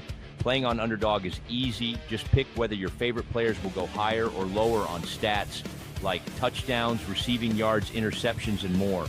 Get your picks right, and you could win up to 5,000 times your cash. You can play with as little as $1.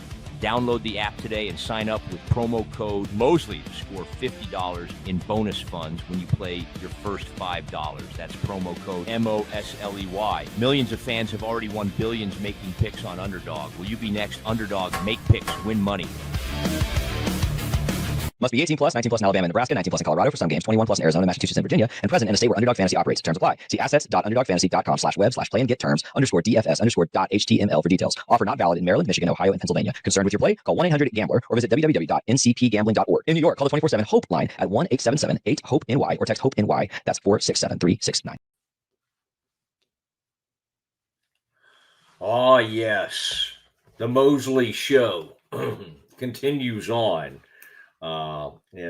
Scotty, appreciate that. That was great having Terrence on and covered a lot of ground there. Scotty, I would like to, this show has, that's what you want them to feel like. You want them to feel like it's just kind of, it's over in a heartbeat. And this one has flown by. Of course, we had the story of the reports that have come out about Mac Rhodes and the altercation he had with Baylor player Michael Trigg on the sideline before a game is really what the report sounded like, and commented on an article of clothing that he was wearing that was different than everybody else, and made a comment. According to Baylor, Mac has apologized for this, and they dealt with Mac on this.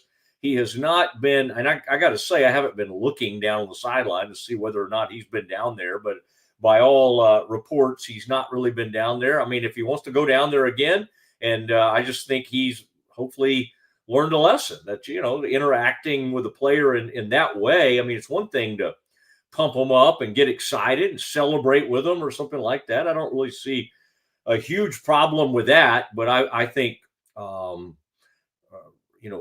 reprimanding an athlete probably should be left to the head coach. Now, could that start a wider conversation of does Mac trust this current head coach to keep players in line or do what needs to be done? Now, yeah, that could spark a larger conversation. And I don't know that I think the decision on Dave Aranda is still being made as we speak, and that could be part of the reason Mac is spending was down there for more of the game to really get a read on how the team was responding to Dave Aranda and what was going on. I would say the team has not responded very well. They've continued this season to come out poorly, and it seemed like a miracle that they came out against UCF throwing haymakers. And I think it's caused everybody to go, where has that team been? Now, you got another chance. Saturday evening against the Utes.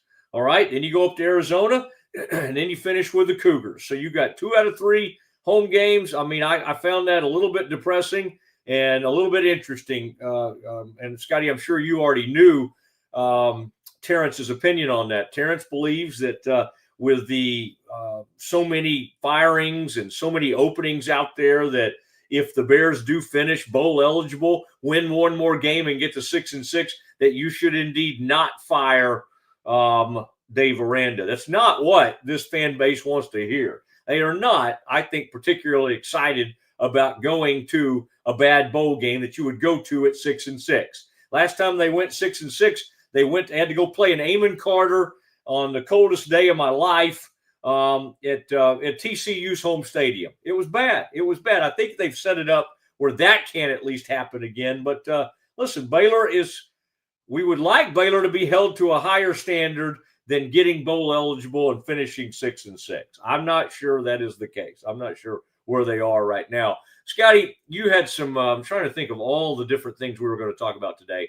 A lot of these things will hold up. We did have, Scotty played the breaking news as we were going to break. The New York Giants just fired their coach, Brian Daboll. There it is, the breaking news. Just up and said, we're done. Brian Daboll, we don't need to know his name anymore. He's gone. They had another double-digit loss. They had a double-digit lead. They lost one against the Broncos. They lost this one against the Bears. Boy, seems like Terrence Ganaway likes these Chicago Bears. He's kind of liking what he's seeing from Caleb Williams. And, of course, the Rams, where he played professionally for, they are really perhaps the best team in the NFC right now. You got a couple of really good teams in the NFC. They are one of them, and they beat up on the 49ers. I mean, tomorrow, Scotty, we've got a million things to do.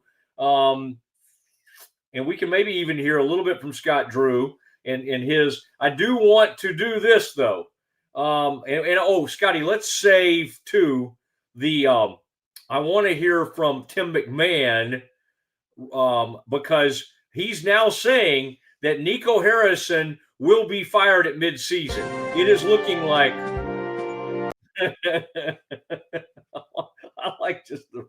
I wish you would just do that constantly. I love that. Tim McMahon reporting from ESPN, acting like that he thinks that Nico Harrison by midseason will be fired, especially with the way it's going. And, Scotty, you'll find this interesting. There seemed to be some disagreement. Anthony Davis wanted to play against the woeful Wizards. The Mavericks were like, the medicals like, no, we really think you ought to continue to let this calf strain rest. We got to hold you back. I don't know what Nico thought, but Patrick Dumont, of all people, the governor, the owner of the Mavericks, the majority owner, the man who has silenced Mark Cuban. Sit over there, Mark. You can still have seats here, but you don't get to vote. You don't get to say a word. Patrick Dumont weighed in and thought that maybe Anthony Davis should wait before he comes back. Patrick, where were you, let's say, 9 months ago? Where were you 9 months ago when this idiot traded Luka Doncic and we now have to watch him play for the hated Lakers? Why couldn't you have done something then? Oh, you were too busy, like trying to, you and your mother-in-law send a president, money. Come on now. We know you try to get people elected. We'd like you to pay a little attention to the basketball, but you weren't. You were asleep at the wheel, and you let Nico do the dumbest thing ever. Now, Scotty, here's one graphic I would like to show our folks. I sounded off earlier on what I thought of Baylor basketball last night, and there's some things that Obi's doing shooting-wise that concern me, but for the most part, and by the way, Tunde was not great shooting the ball last night either. But I did see some very encouraging things from this team. And I'm talking about depth. You got 24 points off the bench. That is awesome. That is awesome. And Isaac Williams, loved him. Loved the pace he played with. Now, that's a point guard. Our man Obi's doing okay. I'm not going to turn on the man. He had 7 assists. Let's look at the Scotty Swingler as we get ready to close today's show. Let's look at Scotty Swingler's Baylor basketball report card. Scotty represented the Mosley show and every other show he's on, but he represented us in a big way at the game. Scotty, did you have good seats? Were you up high? Were you down low? Where were you seated? You know, the beautiful thing about Foster Pavilion, Matt, there's not a bad seat in the house. Nice. So nice. I was in the corner. The best way to describe it, pretty high, but not close to the top. In the corner behind the two student sections.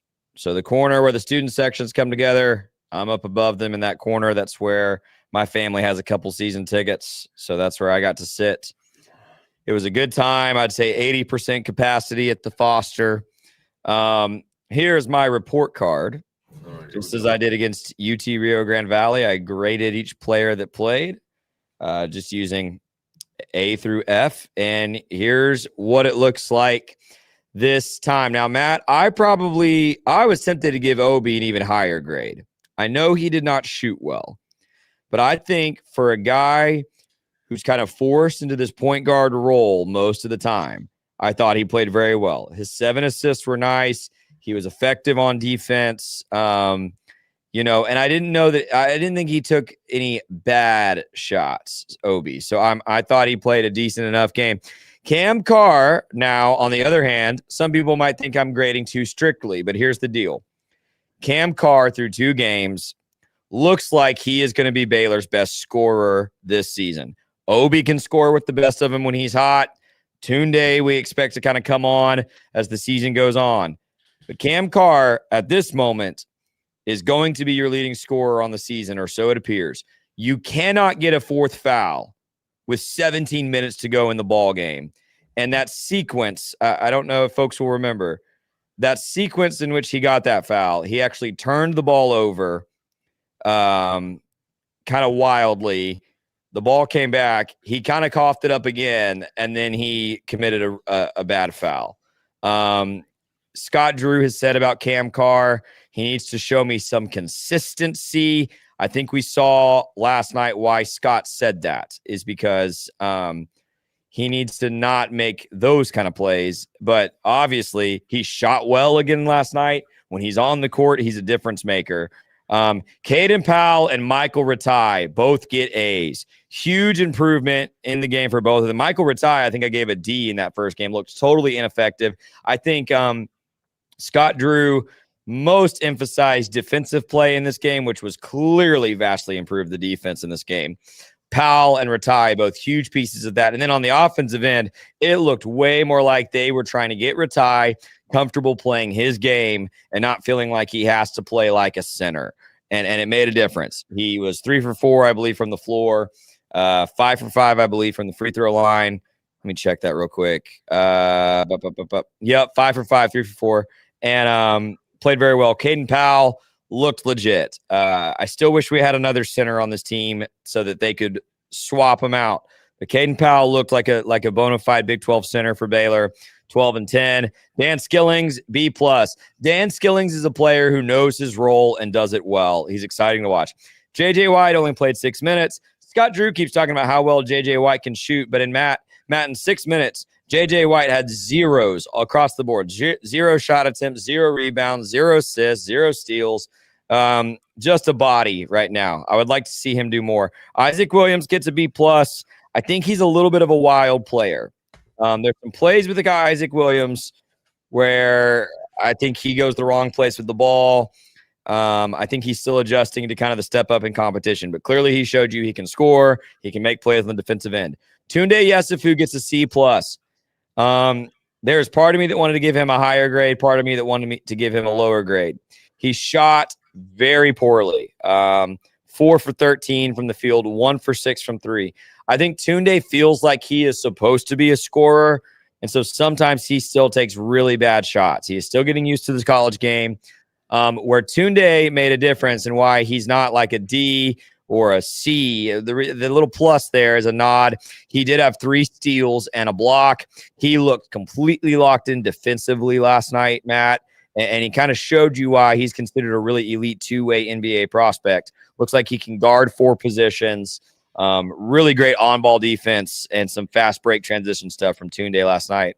So there it is. That is my report card against Washington. What are your thoughts, good sir? I like it. I've given JJ just an incomplete because unlike everybody else, he didn't get enough time to really get in any kind of flow. To your point, I just didn't notice him do really anything. So it's hard for me to grade him. I'd like to, see a little more from him. And I think we will in some of these games that get out of hand. We'll get to see him run things more. I thought those people commented to me on those sideline outfits. Some of the guys are in one outfit, and then the reserves seem to be in these extremely bright. They're not the old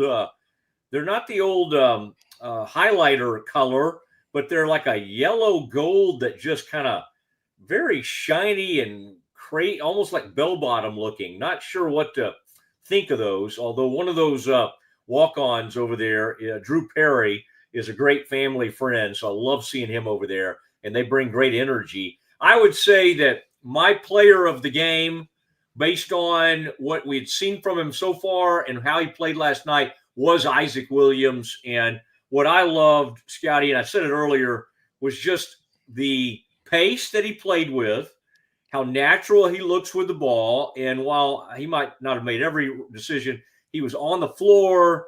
He had 2 steals.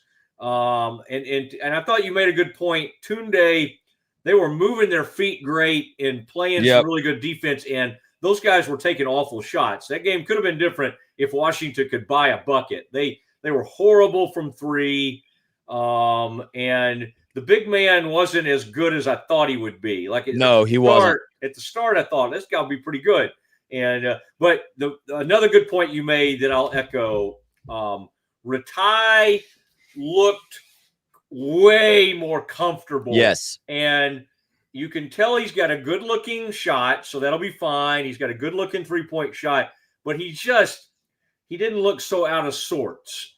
And these guys are going to be, I found it funny that that Fran said something like Baylor's a little small, or like, and yeah, I guess if you look at it from a standpoint of if they don't start Caden Powell, they don't have a traditional center, but they're actually really long. They just have a bunch of dudes that are like in the neighborhood from 6'4" to 6'9". So I don't really think of them as particularly small. It's just they don't have a traditional center right now to start the game. Powell looks like a dang good center. I love the way he played. Yeah. Powell played great. I want to see more of that consistency. The shot blocking, too. He had 2 big shots that he blocked in the second half. That was big, along with the points and rebounds for me. We need more of that. I think it was interesting, Matt, in the building, when they did the starting lineup introductions, they announced 5 guards.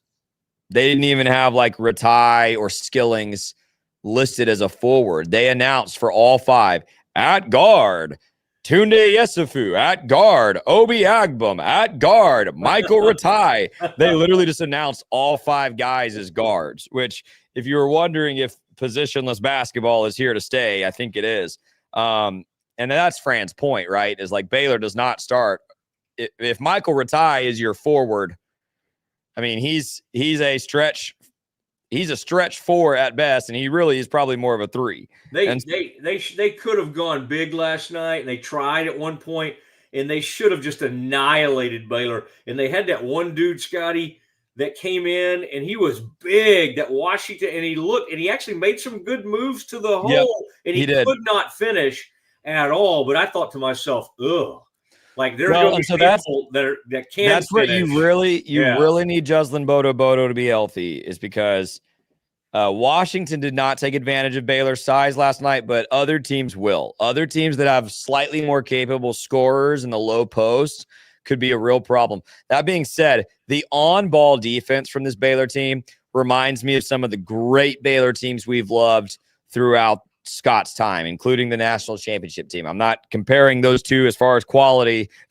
That would be absurd at this point. But I'm saying as far as I think most of the time, including Caden Powell, including Isaac Williams, I mean, your taller guys, your shorter guys, whatever, it feels like you've got all guys who are sold out right now to being good on-ball defenders. And I laughed at John Morris last night. First thing he asked Drew in the post game is he said, you guys sure did play well defensively tonight. I bet you. I suspect you worked on that quite a bit at practice this week. And Scott just laughed and said, "Well, of course we did." Because it was so bad against UT Rio Grande, but I mean, it was good to see them bounce back and have an outstanding defensive effort. Yeah, and not. I noticed King said in that first game, he's like, Baylor's going to switch everything. And I thought, oh my gosh, I don't want to go through that again. Like, I actually like it when they actually try to play through things and not switch everything. Yeah. And I thought you saw in that game them actually stay with their men and get close enough. They could have gone big. Washington has some pretty good players. They do have some good players. So that was a fun game because while they did not shoot the ball well, I would like to think Baylor had something to do with that, although they missed a million open threes. I do think they had some open threes, but that's not – I don't know if that's a tournament team, but I think that's a team that'll go like 500 in the Big Ten maybe. Don't you think? Maybe? I think it's definitely a tournament team based on what I've read and what Scott said but they haven't been to the tournament in a long time. Well, but there's a lot of good if you read about this head coach and kind of what a lot of good buzz about this Washington team for sure. But definitely a game that you want Baylor to win if you would like to be competing for the upper echelon of the Big 12 this year, the top 25 this year. You needed to win this game. Baylor won, and not only did Baylor win, Matt, there was only one lead change in this game. Baylor led pretty much the entire ball game. Washington would kind of get within 5. And then Baylor would just extend that lead back out a little bit. Ends up winning by 9. That's the kind of margin and consistency throughout a ball game you want to see, especially early in the season. The fact that they had that kind of performance in their second game, and we know they are still working on gelling this team, figuring out personnel, figuring out minutes, figuring out defensive things. Really good sign for this team. I was really optimistic last night. I can't. Yeah, I was the same way, but that's scary. What's coming up? That is it. Vegas. That's scary. Creighton, St. John's. Yep. It will be another tremendous litmus test. Wow. I mean, at least it's not. At least it is a true neutral. I hate these. I hate that they've done these things where we go to these places and let these people just crush us with their voices. I mean, whether it be Detroit or Marquette or, Milwaukee that one time. And then they played somewhere. Spokane. Don't get anywhere near Spokane and play Gonzaga. Are we crazy? Have we lost our minds? Okay. It is it's the Mosley Show with Scotty Swingler. And we're so pleased to tell you about the Landing, the Brazos Landing. We call it the Landing because we land here every day, but we also a lot of times end our days right over at the Brazos Landing, one of the greatest watering holes, beautiful, 2 gorgeous, really fun bars out, one by the water, one inside, more of a New Orleans style bar, and then the shrimp, the seafood, the steaks, the appetizers. Goodness gracious. I'm not a man. I'm trying to avoid. I want people to notice Mosley's lost weight. But when I get in there and that breading and some of the stuff they do, some of the fried items, I'm sorry. I become weak. I become weak-kneed. Wow, Mosley's looking kind of thin. Who is that? Bobby B. All right, good to hear from you guys. Thank you for participating. As I was pandering to the audience today. Oh, man. All right, guys. I'm going to go fast some more, and then I'll be with you tomorrow at 1 o'clock. Thank you, Scotty. Thanks to all our listeners, and thanks to our Twitter audience. Reminder, if you're watching on Twitter, go sign up for the YouTube channel, all right? You haven't truly had the full experience until you sign up for the YouTube channel. We will not ask you for any money. Not yet. Maybe someday. All right. Good night, everybody.